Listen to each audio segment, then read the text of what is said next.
This is Hashtag History, episode 144. I'm Rachel. And I'm Leah. And we have a really special episode for you all today because in today's episode, we actually get to hear from some of you, our listeners.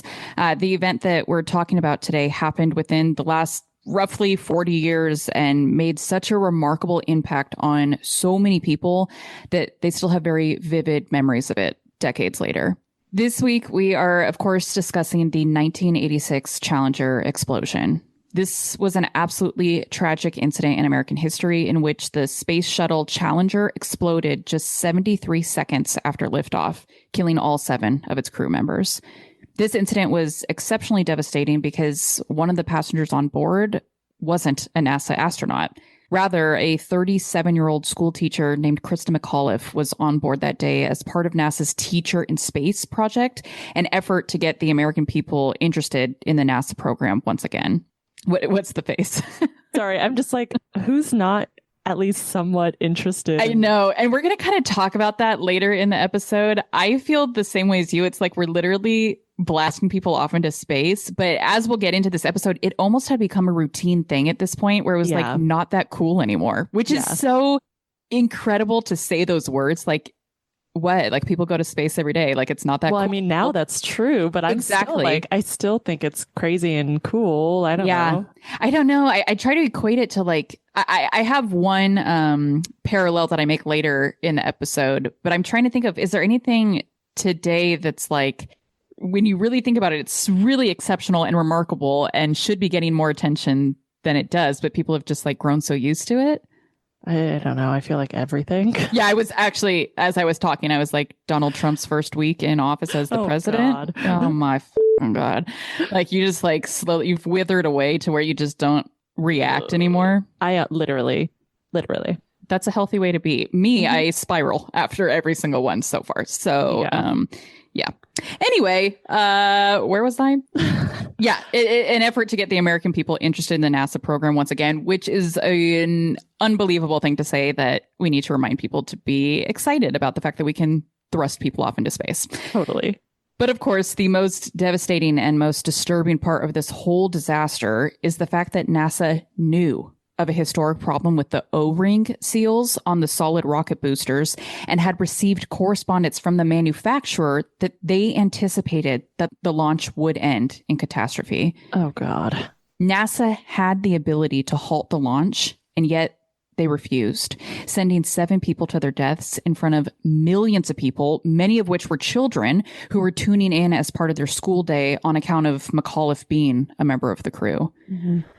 This episode made me sick to put together. We've definitely had episodes like that in the past that are so awful and such a horribly dark mark on our history that it makes my stomach twist and turn as I'm going through the research process. Mm-hmm. And so I just wanted to give you all a heads up that your stomachs may be twisting and turning as well while listening to the episode. Yay. Yeah. But maybe to help, hey, this is a good segue that I did not plan. In today's cocktail, there's ginger ale, which does help to settle the stomach. There you go. Is that why you picked it? It is. Sure. So for some levity, let's try out this cocktail that has a stomach settling property to it. And then let's just muscle through this episode. Yeah, we can do it. Okay. I'm Rachel. And I'm Leah. And this is Hashtag History, the podcast for both history nerds and history haters alike, where we dive into history's greatest stories of controversy, conspiracy, and corruption.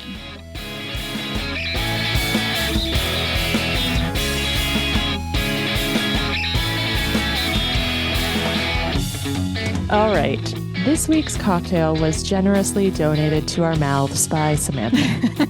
Thank you, Samantha, my sister. Yeah, for the 100th episode this season. Thanks, correct. Samantha. Along with, for those of you who don't know, Samantha sponsored all other beverages consumed on this podcast this season. She sponsored the entire season's cocktails. The entire season. Yep. You can do that. If anyone is interested, you can actually sponsor an entire season. Yeah, if you want to hear us say your name 10 times, let's do it. Let's do it. So I chose to make this week's cocktail the Halley's Comet because, as I learned in a quick Google search, the team on board the Challenger's mission was, their mission was to study the comet.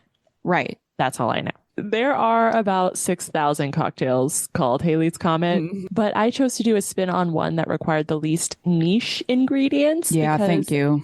I don't know about you. I just don't have time to hunt down obscure ingredients like I used to. We really didn't have the time before either. But now we really don't. Yeah. Most of Haley's Comet cocktails I came across were very like tiki inspired or very summery drinks. This one included, which I get doesn't exactly fit with when we're recording this episode in mid to late January. Yeah. But I figured I have a heater, I have a blanket. I can just pretend I'm somewhere warm while we sip on this thing. I love it. Okay, so it contains apple vodka, apple schnapps, apple juice. Yes. Lemon juice, ginger ale, and then an optional apple slice garnish. So you're just supposed to shake the apple vodka, schnapps, and apple juice and lemon juice all up in a shaker and then pour it over a tall glass of ice and then top it with the ginger ale. Don't shake that ginger ale unless you want your shaker to explode. I'm pretty sure we've done that, or at least something similar. Club soda, something. We definitely have done that. Yeah, for sure. So I don't know about you. I'm ready to have a drink of this stomach settling ginger ale. Yes. Cheers. Cheers. Delicious. Yeah, it's good. What's not to like? Oh, what's not to like? Refreshing. Good. The only thing that I did slightly different, my local grocery store did not have just like plain apple schnapps. And I still had some sour apple schnapps left over from something we did in the past. Yeah. So my schnapps are sour, but it's essentially the same. I think mine might have been sour apple schnapps too. So that's fine. All right. What's your rating on this one? 9.5. Yeah, I was going to say exactly a 9.5. It's so good. Thank you. Oh, yeah. And not too difficult to make, I would say, for anyone out there that's wanting to enjoy a cocktail this evening. Most of those ingredients are generally in my fridge or my liquor cabinet. Yeah, for sure. I don't think I had to buy anything for it other than the ginger ale. Yeah, the ginger ale. Thank you. I loved it. Yeah. Okay, so we have to first do some background on the NASA Space Shuttle program. If you've been with us for a while, you may have listened to our episode 57, in which we talked about the Apollo 13 mission. In that episode, we detailed NASA's Mercury program and their Apollo program, and also briefly touched on the Gemini program. I mean, it was a long, detailed episode. What can I say? These were all human spaceflight missions with the intent of putting humans in space, whether that be orbiting the Earth, landing on the moon, observing Halley's Comet, like you mentioned earlier, or whatnot. The Space Shuttle program, more officially known as the Space Transportation System, or STS, was the fourth in these human spaceflight missions. It was a program that was operated from 1972 to 2011, and it really revolutionized space travel as we knew it up to this point.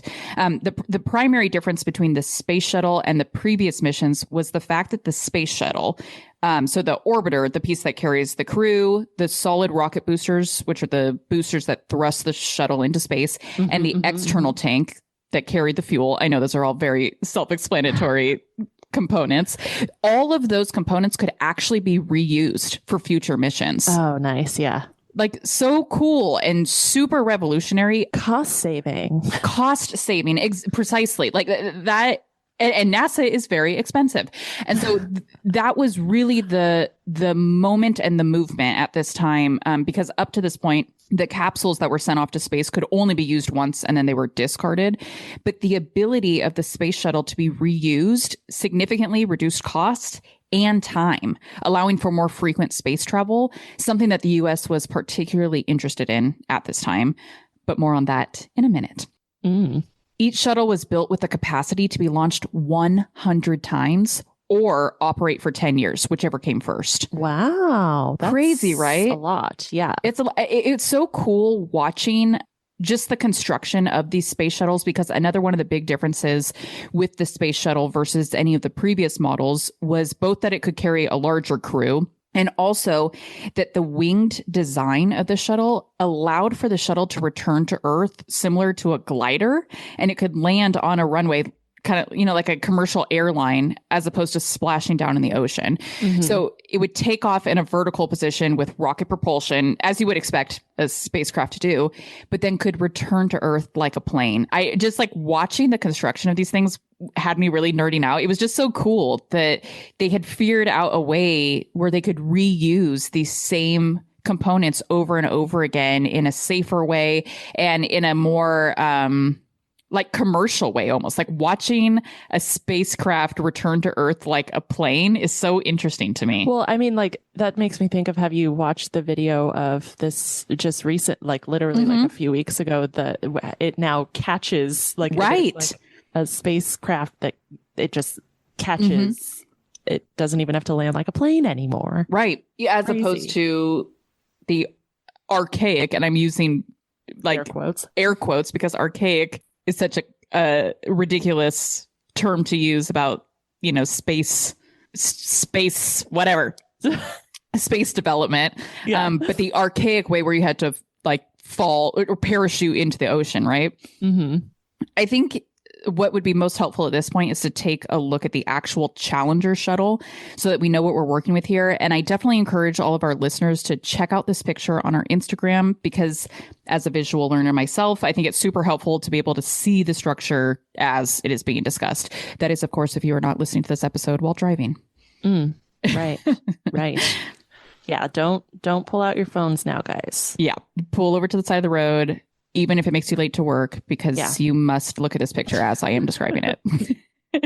Okay. You have the picture up? Yes, I do.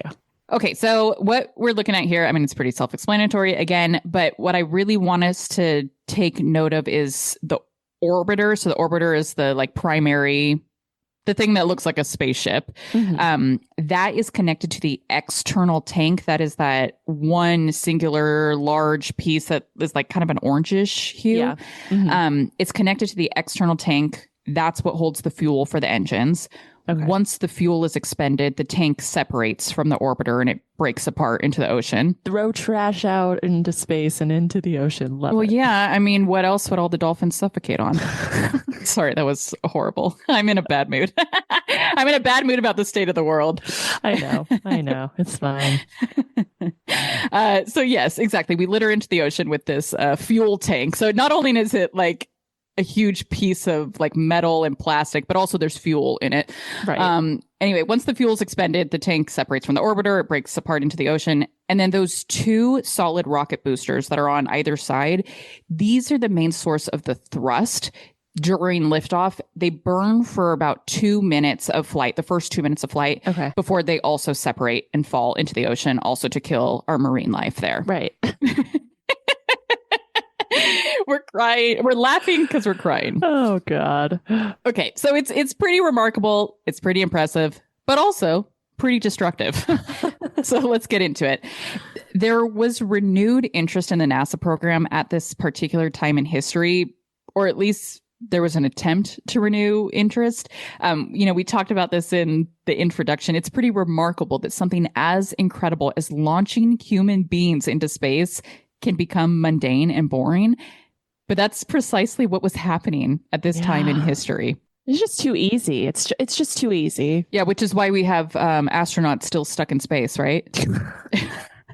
I mean, the Challenger alone, this space shuttle alone had gone to space 9 times prior to the incident we're talking about here in 1986. Well, that's only 10% of how many times it could have gone to space. Which is so crazy, right? And I mean, so this spacecraft alone had gone to space 9 times prior to the incident we're talking about today. That does not include any of the Mercury, Gemini, or Apollo missions that all came before it. And after a while, space travel became routine. Again, that's a pretty remarkable thing to say, but it's true. And my parallel, I kind of equate it to things like heart surgery, where it's an unbelievable human feat that although still considered a big deal and really scary, it has become a routine practice in modern medicine. Take coronary artery bypass surgery, which has a nearly 98% survival rate. With statistics like that, things like having your heart operated on, things like sending human beings into space has become astonishingly pretty standard. Yeah. Given all of this, there was a major push by NASA and the U.S. Congress and the president, because they fund NASA, to renew interest in the program. They issued an advertisement in the newspaper for astronauts. Much of their efforts in their recruitment was to diversify their ranks. So let's look at a picture of the crew from one of the Apollo missions, and then we're going to compare it to a picture of the 1986 Challenger crew. So check out the Apollo one first. Please describe. Bunch of white guys that you could not tell apart in a lineup. With receding hairlines. Yep. A bunch of white guys with receding hairlines. That's how I would describe them. I just took a drink and wish I hadn't. And the Challenger crew, it's so much more diverse. You got an Asian guy, you have multiple women, you have a black guy, you got all different from one spectrum to the other. You got a bunch of people there. Yes. Unlike our current day and age where we are trying to get rid of diversity, 1986, they knew what they were doing. Spiral. I know. Like I mentioned in the introduction of the episode, part of the strategy to renew American interest in the space missions was to include a non-astronaut in the next Challenger flight. This piqued the interest of people from all different types of professions. So when they first made this advertisement, it wasn't like, we're going to pick zoologist. That's just the first profession that came to my mind, which is so crazy. Study all the zoo animals in space. Hey, they have sent monkeys to space. That's true. Yeah, I don't know why a zoologist was the first thing that came to my mind when I think of like professional occupations.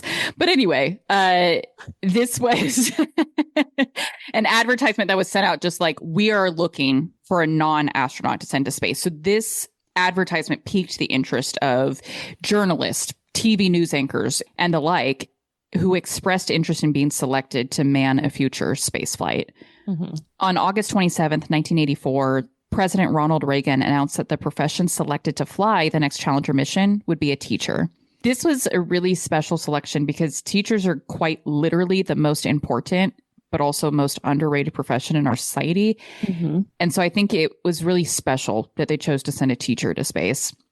I think this showed respect and validity for the importance of the work that teachers do each and every day. The teachers selected would fly as a payload specialist. This is a position that's not an astronaut, but is trained to perform certain functions on a spaceship. Okay. They still have to go through a crap ton of training. I'm guessing, so right? much training. Yeah. And payload specialist, this isn't like a position that was created for the teacher, right? Like this is a function on active spaceships to this day. Right. And they go through extensive training. The Teacher in Space project announcement was a success, with more than 11,000 teachers across the United States submitting applications to NASA to be considered for the next mission. Would you have tried? I already know Alex would have. Oh my God, you're reading my mind. And no question, he's not a teacher, but Nico, 100%, 100p would have. You literally read my mind, because I was about to say, this is where I would like to insert a personal story. And you all give me marriage advice, please. Because when I was dating my husband, I asked him this question. Would you go to space? Yeah. He said 100%. Yes. Yeah. This is like after we've gotten engaged, we're getting married. And I was like, still? And he's like, 100%. Yeah. Okay. I have asked him this question once again since we have had children. We have 1-year-old twin girls, right? Yeah. He's like, probably not. Yeah. Okay. So I was like, so to confirm, I'm not enough. Yeah. If it was just me, you would go to space. But since having our girls, he's like, well, when you put it like that, but also the answer is still yes. So my answer, My answer is 0%. 0%. I think I was telling my husband, I think like 1% of me would be interested. And that's only because of my ego and like, wow, they selected me. And so I would be like flattered. Mm-hmm. But that's the only like 1%. I would never go to space. Well, first of all, it sounds really hard. It sounds like a lot of work. Yeah. But also the most terrifying prospect I could imagine. Mm-hmm. I'm okay. Yeah. I'm okay. And the thing that I was saying to him too, he's like, but you get to see space. And I'm like, I can watch a video. I was just like, I don't think the human mind, even when you're there, I don't think you can grasp it. Like, No. oh my God, you can't. No. So the difference between being there, I'm not saying that it's not amazing. I think it's so amazing that we have minds that can do this and that do research and have discovered so many things because they've been there. But like, that's not me. You know, I will not be traveling to space anytime soon. No, it's the same thing as like the idea of being like in the deep ocean or something. I would rather eat dirt. Like I just, no. Yep. No. Yep. Sign me up for eating dirt. Yeah. So, yes. So 11,000 teachers across the United States, they submitted applications to NASA to be considered for the next mission. Each state's Department of Education was then responsible for narrowing it down to 2 representatives from each state. And then this was narrowed even further to just 10 finalists across the country. Mm-hmm. These 10 finalists went through intensive training and evaluations before, in 1985, Christa McAuliffe, a social studies teacher from New Hampshire, was officially selected, with Barbara Morgan, an elementary English and science teacher from Idaho, selected as her backup. I really want to know, like, what... I'm sure that Christa was awesome and amazing. Yeah. But, like, I want to know, like, what were the parameters? Like, why Christa and Barbara? Like, I want to know. It's funny you asked that because the next little section I have here is that it was a given from day one that McAuliffe was going to be selected. Yeah. Okay. Just what I've heard about her is she was just this really unbelievable human being, like just so intelligent, so smart. There's a story that Barbara Morgan, so the woman that was chosen as the backup, tells where they were housed in a hotel near NASA as they're going through this intensive training. She's like, literally day one, they get placed, or it's not a hotel, excuse me, it was an apartment complex that NASA provided for them. They're literally there for like an hour, 2 hours. They have just settled into their apartments, and Barbara gets a knock on her door, and it's Christa McAuliffe who had baked her a pie. Like, it was like, here you go, in an apartment that she had been in for 60 seconds. And it's just like, here you go. Here's a pie. Was thinking of you. Okay. See you later. Like, she just was like this really amazing human being that not only was such a kind-hearted person, but was super smart and super passionate about education. Mm-hmm. She was a wife, a mom to 2 young kids, an educator. I know. And she was really dedicated to advancing education and had even thoroughly planned 2 15-minute lessons that she was going to broadcast from space to American children while in flight. Mm-hmm. Okay. I'm getting teary-eyed already. Yeah. Yes. While this program was exciting for the general public, and especially for the teachers involved, many at NASA were not in favor of it. Space travel is still, to this day, it's always an experiment. Mm-hmm. No matter how many times we've done it, there is always an element of human error at play. And even for the most well-equipped and trained individuals, it is still a scary endeavor. So for many at NASA, they didn't feel that the idea of sending civilians up into space was safe. Which I get. Yeah. Well, and I think like there's a difference in the NASA profession that you're acknowledging the risks totally and completely. Whereas if you're a civilian, you assume that NASA has your best interest at heart. Yeah. And so when you accept the risk, those risks come with the caveat that NASA would never hurt you. Mm-hmm. Whereas if you're on the inside, I think you're more aware. Yeah. Yeah. And NASA had certainly faced its fair share of issues and even casualties up to this point. Mm-hmm. This particular incident is not often included in the list of missions because it never actually launched. But Apollo 1, the first mission, set on fire during a test, killing all 3 of the crew members. And then, of course, we know about Apollo 13. We did an episode about it. While there fortunately were no casualties in that case, there nearly were when an oxygen tank exploded on their way to the moon, and the crew had to instead loop around the moon, returning to Earth a week after they took off. Mm-hmm. Yeah, I still haven't watched that movie thanks to Nico and Richard talking. Oh my God, that's right. I was like, no, I remember you saying you watched it. That's right. Nope. Well, I tried. You've seen it. You've just never heard it. Correct. Correct. Yes. I totally forgot about that. There had been a handful of other issues leading to delays in launches, but NASA seemed to always navigate with caution. That's kind of what I was just saying, right? Like in the instance of Apollo 13, even when tragedy did occur, they were prepared and had a safe exit plan. And so for the general public, I don't think the assumption up to this point was that, you know, they thought spacecrafts never have any issues and every vehicle was without fault. But certainly, I think the assumption, and a valid one at that, was that if there was an issue, NASA wouldn't send a human into space knowing that that issue existed. Well, and right? I mean, I feel like even after this incident, I still want to, or like, still assume that. Maybe that's naive of me, but like, it's hard to imagine that someone would make that choice. Yeah. Or not someone, but a group of someones, you know. Yeah. And amazingly, something similar did happen again, which we'll talk about briefly later. But yeah, exactly. I mean, and that's the assumption all the time, right? Like you just assume.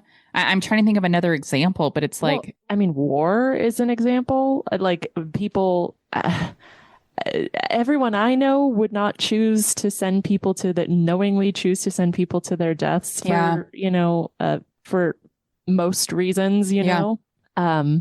But I guess there are always people out there that are willing to make those choices. So, I was thinking of a much more trivial example of like going on a roller coaster. You just assume, right? Like they wouldn't, getting on this piece of machinery. I'm not assuming it's a perfect piece of machinery and I'm accepting that there are risks. Right. But I'm also assuming that Disney has your back. That if Disney knows that there's a problem with this piece of machinery, they wouldn't operate it. Right. And I feel like there's also and probably the same with NASA, is there's so many examples over and over again that prove that to be true. Just like you said, the Apollo mission, like they had the plan in place that ended up working. Like at Disneyland, you see that when there's a mechanical issue, Space Mountain goes down for an hour and you have to. Why is it always Space Mountain? It's Space Mountain. Yeah, man. But so you see these things that make you think, oh, they're taking care of it. So then when the big bad thing does happen, it's a shocker. It's like, yeah. Even when asked in an interview if she was scared about going up into space, McAuliffe said no, because, quote, spaceflight today really seems safe, unquote. I wish that had been true. Yeah. I was going to say that we're now going to fast forward a bit by discussing what the ultimate issue was, but it's not really fast forwarding to a conclusion when many of those involved knew about the problem at the onset. Now, is it? Okay, we need to look specifically at the two solid rocket boosters used to launch the spacecraft into the sky. I'm so ready. Let's look at some boosters. I'm actually really excited about this, and I'll explain why shortly. Okay, I was dripping in sarcasm, but I guess I'm like, really? Oh my gosh. I'm so offended that that was sarcastic. I thought we were on the same page here. These two solid rocket boosters, they were built by a company called Morton Thiokol based out of Utah. So they were constructed there and then sent to the Kennedy Space Center. So we are, with enthusiasm, going to look at pictures of these solid, it's a picture of one of the solid rocket boosters. Yes. And then we'll talk about it in further detail. I am so excited. Let's look at some boosters. Okay. You see it? Yes. Okay, so really what we need to look at here is that the solid rocket booster has several joints on it, right? Oh, yeah. And each one of these joints is sealed by a rubber O-ring. Now, I recall when we covered Apollo 13 that I had to acknowledge that there were some things, some mechanics and logistics that I just simply could not understand, right? Yes. I mean, this is quite literally rocket science after all. Right, yeah. People go to school for this. So. Right, for a very long time. But this episode, this is why I'm excited. This is why I have enthusiasm. Because you understand it? Because I understand it completely. And you will too, because it's so simple. It's just like that rubber seal along your cup. That's all it is. That's all it is. That's as simple as this is. Oh my God, I could be an astronaut. Might as well. Yeah, sign up. No, thanks. Now, this one, so it's far simpler to understand because O-rings are used in all kinds of machinery, like you just demonstrated, right around the seal of your Stanley, right? Yeah. Everyday machinery has O-rings on it. They are used in things. Another example is like a car where you're connecting two tubes, but you want to ensure that the liquid that's going to go through those tubes stays inside, sealed inside them, right? That's precisely what the O-rings in the solid rocket boosters were used for as well. They were used in order to contain the hot gases inside the boosters that were necessary to launch the spacecraft.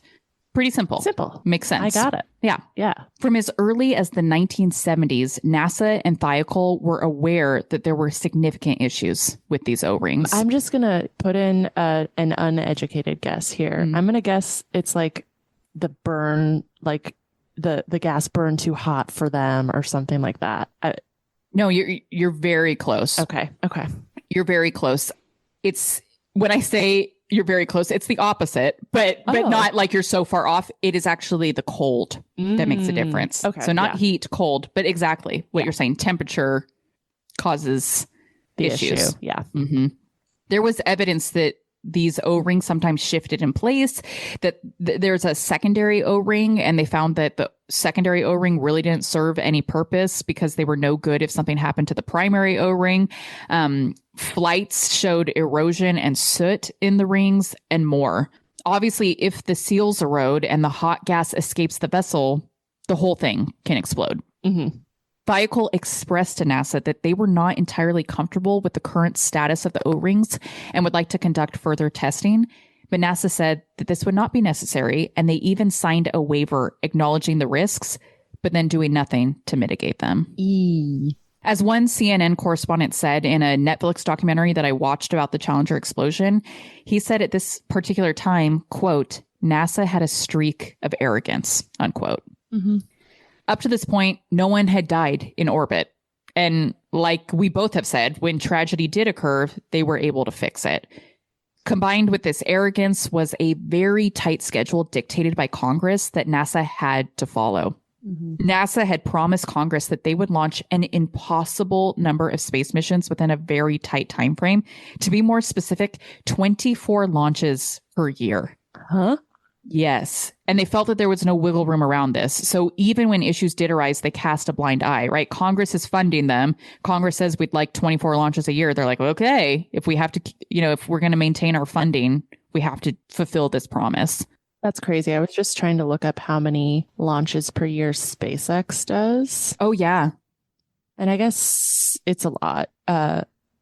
In 2020, it was 25 launches. In 2023, 98 orbital missions. Do you feel like that speaks now to our loss of interest? Because we talked about we're still interested, but I definitely did not pay attention to all 93. Yeah, that's a perfect example. That's a perfect parallel right there. It's in 2020, it was a really big deal. And now it's apparently happening 98 times a year. Wow. In 2024, 138 rockets. That's wild. On January 27th, 1985, the crew for the 10th Challenger mission was announced with a plan to launch in July of that year.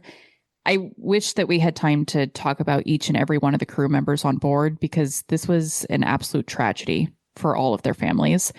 Instead, I'd like to read all of their names now. Dick Scobie, Michael Smith, Ellison Onizuka, Judith Resnick, Ronald McNair, Gregory Jarvis, and of course, Christa McAuliffe. As an interesting side note, the school district that my husband teaches in actually has 2 schools named after crew members of the 1985 Challenger. Oh, wow. I didn't know that. That's cool. Yeah. This mission, named STS-51L. That just rolls off the tongue. It rolls right off the tongue, does it not? Had a mission to deploy a tracking satellite, retrieve a Spartan satellite, and study Halley's Comet. Cheers. Now, something I've been really trying to lean into and embrace, especially since becoming a mom, is my intuition. You have had a few instances, Leah, in recent past since becoming a mom where I'm very impressed by your intuition that you listen to it. It's really important. And we all have one, and I have ignored mine many times, convincing myself that I am being paranoid or whatever.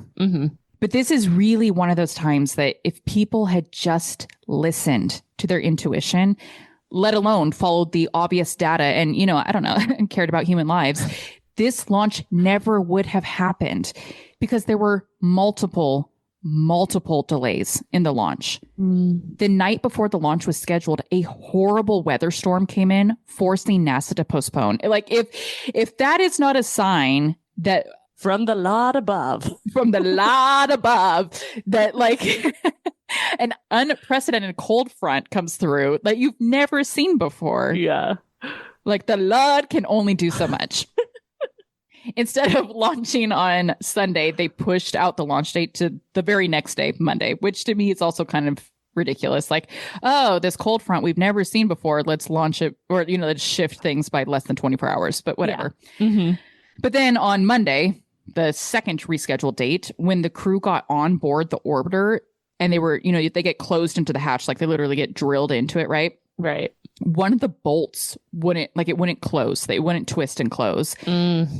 Because, so here's your second sign, right? Because of all the dangerous fuel, only battery operated tools could be used to seal it. And so when the team with the battery operated tools arrived, they then learned that all the batteries in their tools were dead. All of them were dead. After 6 hours of trying to fix this issue, all the while the weather continued to worsen, they finally called off the launch once again. Like, the Lord is working and they're not listening. It was finally decided that January 28th, 1986 would be the new date for the launch. So if you're following dates, the initial date was in July, and now we're in January of the next year. Right. However, this date would be a record low temperature for a space shuttle launch. At the time of the scheduled launch, 9:38 a.m. Eastern Time, it was set to only be 26 degrees Fahrenheit. Where were they? Where was it? It launches up in Florida. In Florida. In 26 degrees in Florida? Freezing. It's like the ice age in Florida. People actually had to wear pants. The coldest NASA had ever launched a shuttle was at 53 degrees Fahrenheit. Yeah. I mean, look at what the space shuttle looked like that day. I have a picture for you to check out. Oh, cool. Oh, I mean, that makes sense. It's dripping with icicles. Like, the temperatures were so low that icicles began forming on the launch pad and the service tower the morning of January 28th. I don't know. That just feels like an oversight or a really stupid decision. Yeah. Yeah. And what's the word I want? Malicious negligence. Yeah. Yeah. Some of these icicles that were forming were 2 feet in length. Like, even the crew and their families, when they learned about the ice, it's reported that they were all saying to each other, like, oh, there's no way we're flying today. Because the way that, so NASA does, I don't know if they still do to this day, but at least at this time, they used to host these like little retreats that are actually kind of cute for the families of the astronauts. And some of that is because they had to keep them quarantined. There's only, a certain amount of people that can see each other so that there's not exposure to germs. But also so that you can spend as much time with your significant person before they are launched into space. And so this crew, like, they've been in this, I forget what it is, but just like this vacation home that was planned for them by NASA, right? They're in this vacation home, and every night they're like telling their partners, like, okay, tomorrow's going to be the day. Okay, tomorrow's going to be the day. This day, they're like, tomorrow's not the day. It's not going to be the day because look at how much ice there is. And yet it was the day. Given that these were record low temperatures for a shuttle launch, NASA scheduled a conference call on the evening of January 27th with the engineers at Thiokol to ask what their thoughts were about the O-rings being able to function with such low temperatures. As the Thiokol engineers told NASA, the colder the temperature, the less elasticity of the O-rings, meaning that the O-rings might not be able to stretch and form a proper seal given the current weather conditions. I actually have like a random personal story of having a rubber band in my car once when I was parked outside and it got really cold, and literally the rubber band froze and broke apart. Yeah. Yeah. Same deal here. Because NASA had once successfully launched a shuttle at 53 degrees Fahrenheit, it was Thiokol's recommendation that they wait until temperatures rose to at least this degree. It was then that Thiokol asked to hop off of the conference call briefly so that the Thiokol team could discuss just amongst themselves. I find this to be such an interesting fact, right? That like Thiokol and NASA are on this conference call together. And I assume that Thiokol was feeling so much pressure from NASA that they were like, hey, could we have like 5 minutes to talk to ourselves, like amongst ourselves, please? That must have been some heated. I've probably been in a similarly heated conference call before, a Zoom meeting. Oh, no, this is where that Netflix documentary that I mentioned earlier really helps fill in the gaps about what happened in that room after the call with NASA ended. Mm-hmm. According to people that were in the room when it happened, the majority of the engineers were pleading with management to not recommend the launch. The Thiokol expert on the O-ring erosion issue told management that things would end in catastrophe if the shuttle launched with these weather conditions. But according to witnesses, a poll was taken only from senior management. They were told, quote, "It's time to take off your engineering hat and put on your management hat," unquote.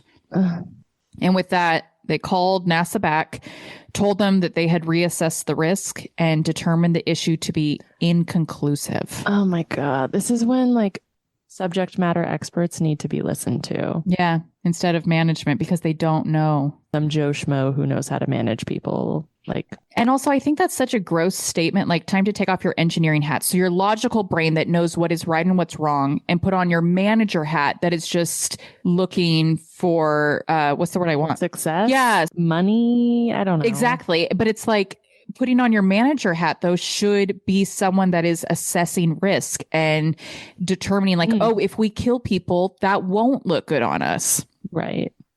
So in no unclear terms, Thiokol essentially okayed the launch. Mm-hmm. NASA responded that they were going to need this recommendation in writing, and the Thiokol vice president obliged. And as someone in the Netflix documentary stated, this alone, asking for the recommendation in writing, means that NASA knew there were red flags and that they were just covering their asses. Right.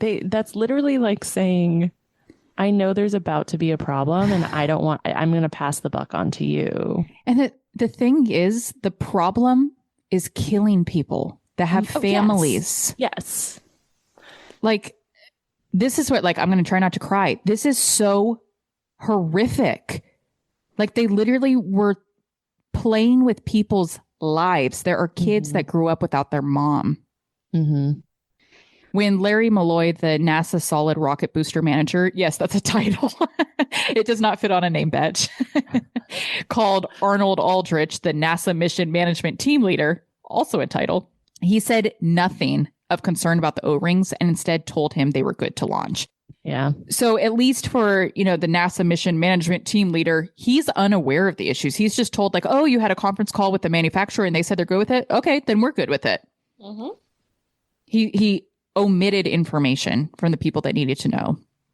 NASA decided to wait a little while to allow more ice to melt, pushing the launch back by 2 hours to 11:38 a.m. Eastern Time. But even still, the weather was only 36 degrees Fahrenheit, far below the recommended 53 degrees. Yeah. And then the space shuttle was launched. With 500 spectators on site, 18 of which were children from McAuliffe's hometown, and millions more watching from home and from their classrooms all across the country, the world watched the spacecraft launch into the sky. All seemed to be going well until just 73 seconds in the air, there was a huge explosion. The videos of this, it's like just stunned silence from like newscasters and stuff. Like they don't even know how to react. Yeah, and I think some of that stunned silence is that they didn't know exactly what they were seeing. Like, it's a rocket that makes a lot of noise. And so when this additional explosion kind of happens, you're not totally sure what you're seeing initially. And that is what happened to the layman's eye, especially someone like me with not particularly great eyesight. It's not super clear what you're witnessing initially, but you can tell that something isn't right. And 73 plus seconds after this explosion, there was an announcer that spoke over a speaker at the launch pad saying, quote, "The vehicle has exploded," unquote. It's really brutal to watch the footage from this day, seeing these people's spouses and their parents and their friends knowing that something horrific has happened is just brutal to watch. Seeing the faces of students all across the nation just in shock as they stare at television screens is unreal. Mm-hmm. So I want to take this opportunity to take a 73-second pause, the length of time that the crew survived before they were destroyed.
Anyone familiar with grief knows that one of the first stages you experience is denial. And that's exactly what the loved ones of the crew members experienced. Because of NASA's reputation of safety, many of them presumed that while there had been an explosion that they witnessed, surely the crew members had somehow been able to safely evacuate and had hopefully parachuted and were now floating in the ocean. I think that's a fair initial thought, right? Like NASA will have had some kind of safe escape route for our loved ones. Mm-hmm. Even NASA wasn't initially sure if the orbiter itself had exploded, and if not, if the crew members inside of an intact vehicle could still be alive. Mm-hmm. This was not the case, however. And I think maybe the only relief that we can feel is that hopefully the explosion was so massive that their deaths were relatively quick and painless. Yeah. But even this was also likely not the case. It was later determined that the force of the explosion, which separated the orbiter from the rockets, would not have been enough to cause severe damage. Air supply tanks and the movement of certain buttons and levers on board indicate the crew members lived in the seconds to minutes after the explosion and may have even been able to maintain consciousness until the orbiter eventually began to free fall from the sky at a rate that was not sustainable or survivable. The idea of these people living to know what was happening and that there was nothing they could do to save themselves is enough to send me into an anxious spiral. Yeah. Throughout March and April of that year, the military was tasked with recovering the bodies and pieces of spacecraft from the ocean. When the bodies were found, they were found in such horrific conditions, none of them were still intact, that any exact cause of death could not be identified. The recovery team collected as much as they could, but even as recently as November of 2022, a piece of the shuttle was discovered off the coast of Florida. Oh my gosh. Crew members would each receive their own funerals and would be buried across the country where their families requested. Scobie and Smith are actually buried at Arlington. Unidentified remains from the crew are buried at the Space Shuttle Challenger Memorial, also at Arlington. President Ronald Reagan was set to make the State of the Union on the same evening as the launch, but of course instead delayed this speech to address the tragedy. He pledged to look into what had happened and to establish a commission to investigate it. There is some speculation that perhaps part, if not the majority, of the pressure that NASA had felt in launching the Challenger by this specific date was because they knew Reagan's State of the Union address included language about the Challenger launch. But the White House denies this. There has also been controversy regarding the presidential commission established, known as the Rogers Commission. It's named after its chairman, William Rogers. There's speculation that Reagan asked Rogers to not make the White House nor NASA look bad, something that would eventually become impossible. Notable other members of the commission were Neil Armstrong, Richard Feynman, and Sally Ride, who I actually recently did a Woman Crush Wednesday video on in our WCW series on Instagram. So go check that one out. I try to not make them more than 1 to 2 reels, and that one turned into 3 because she's just such a phenomenal woman. Right. Yeah. Feynman, in particular, a Nobel Prize winning physicist, was insistent upon cutting the bullshit, not playing nice, and getting to the bottom of the issue. After viewing a photograph of the solid rocket booster with a literal hole in it and flames coming out of said hole, and also after having been tipped off privately that the issue was related to the O-rings not being able to function correctly in cold conditions, he drew a lot of publicity when on February 11th, Feynman showed on live television how a piece of rubber, when submerged in cold water, loses its elasticity.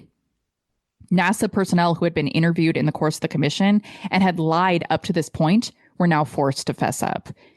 And when the commission issued its conclusion on June 6th, 1986, they made it clear that NASA and Thiokol had knowingly put the crew in harm's way, that they had known about the O-ring issue, and that they had disregarded the value of human lives in order to meet a budget and schedule.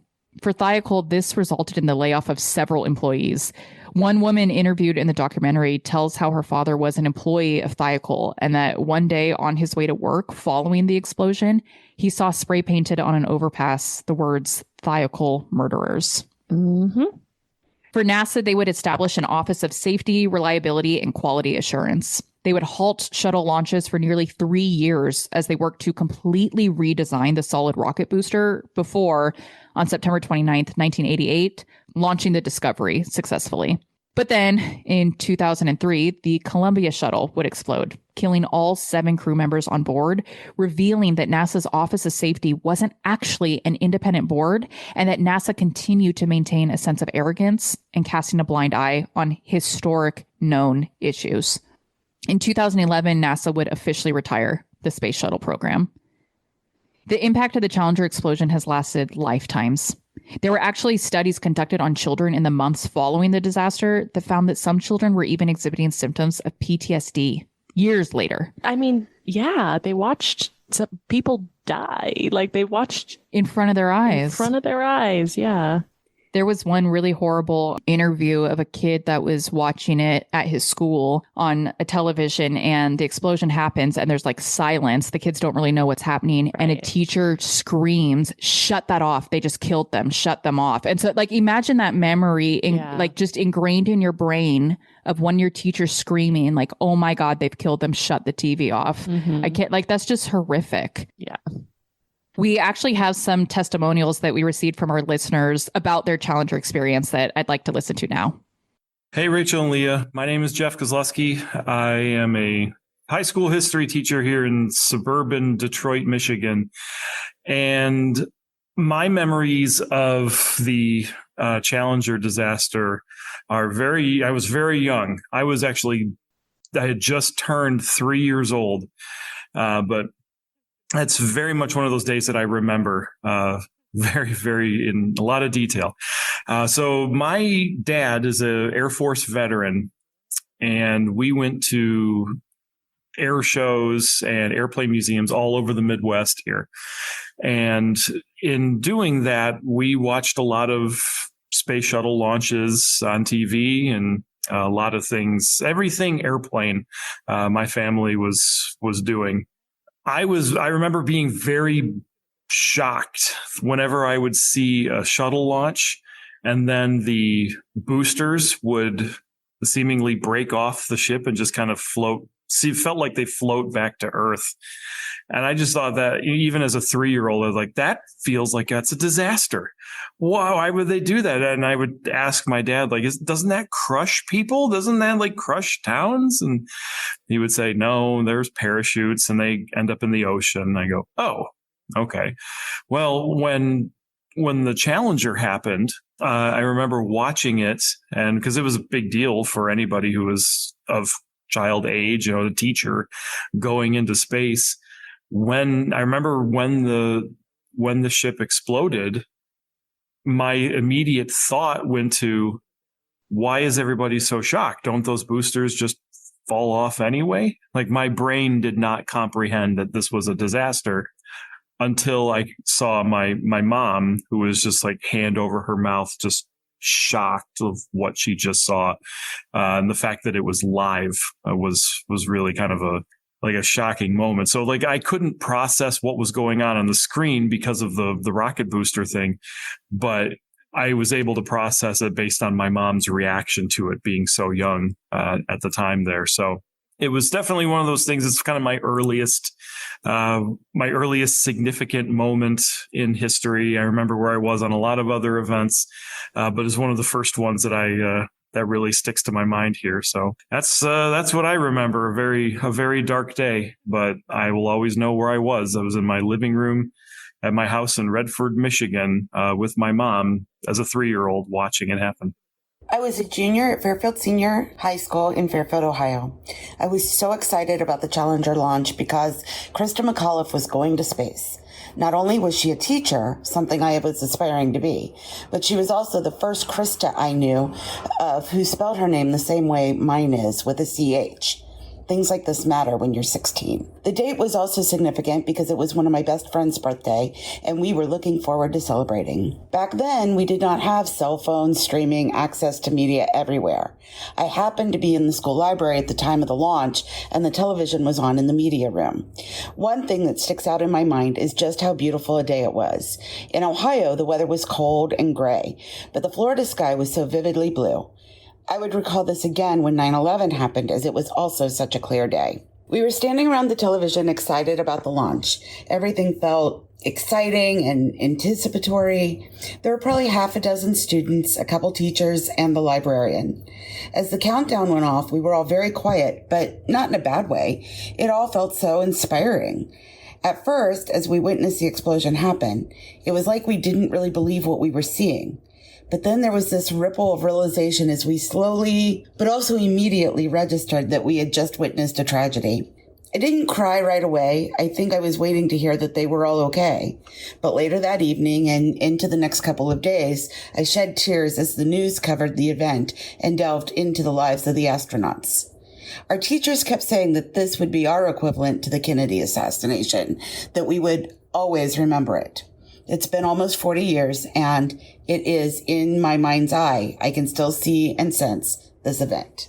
Hey, everybody. My name is Mike, and this is my recollection of the Challenger explosion. I was 8 years old in Mrs. Brody's third grade classroom, and I remember being very excited about this day because I am a huge space nerd as a kid and even now. And I remember just being so thrilled when she wheeled that TV into the classroom and turned it on, and getting to see all the close-ups of the shuttle and the space shuttle launching, and just the biggest, goofiest grin on my face as this whole thing takes off. And I remember hearing Mission Control tell the Challenger to go ahead and throttle up, and then just the explosion that happened after those words. And I remember sitting there thinking, that's not supposed to happen. Like, something bad just happened. And I remember just like crying, because it clicked so quickly that these 7 astronauts had just died, and that this, space shuttle had just exploded. And I remember just bawling in my chair as other kids are starting to like clue in that something bad had happened. And I remember turning and looking at Mrs. Brody, and she's crying, and, just hearing the disbelief of the reporter as he's trying to narrate what happened. But the one thing that really stood out to me in that entire moment was the absolute minute to minute and a half silence from Mission Control as they tried to figure out what happened, and then them coming on the air and saying that the Challenger had officially exploded. And then eventually it cutting back to the reporter and seeing the reporter just like in utter disbelief and just shock in his voice. I just remember just all of that hitting me, and Mrs. Brody walking up and turning the TV off, and, trying to figure out how to talk to us all about what had just happened. And, it's something that has stuck with me my entire life, and will probably remain as one of the biggest tragedies as a kid that has stuck with me. The Challenger explosion was horrific and a continuing example of America's hubris and value of money and notoriety over the value of human lives. As always, we have all the sources we used to put together this episode on our website under the citations tab. But I wanted to once again give a shout out to the Netflix documentary that I watched that was really instrumental in putting together this episode. It's called Challenger, The Final Flight. And it's great because it's only 4 episodes and each episode is under an hour long, which is actually reasonable and attainable to finish when you have babies and toddlers. Right. I was actually able to do it in 2 days, which I have not been able to say in a year and a half. I also wanted to give a shout out to a book that I have not yet read, but really, really want to. It was just released a few months ago, actually, and it's called Challenger, A True Story of Heroism and Disaster on the Edge of Space. It's written by Adam Higginbotham, who also wrote Midnight in Chernobyl, the untold story of the world's greatest nuclear disaster. So definitely add that to your list, and I will add it to mine to hopefully read at some point in the next decade. Right. Yeah. When I have time. Yeah. When the kids go to school.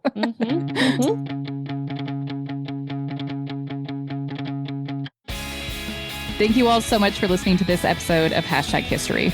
We will share the pictures that we discussed on the episode to our Instagram, and all sources used to put together this episode can be found on our website at hashtaghistory-pod.com. A special thank you to my husband, Alex, who is editing the podcast. You are the best. Thank you so much. Angel. Subscribe to us on whatever podcast platform you use. Share about us with your family and friends, and then give us a rate and review. And be sure to check us out on Instagram at #history_podcast. And come join us over on Patreon, where for as little as $1 a month, you can help support our books and booze supply. This is really a place where you can support the podcast, and in exchange for your support, you will receive an automatic 15% off all merchandise, and we mail you cards and stickers. Yeah. That's it. Bye. Bye.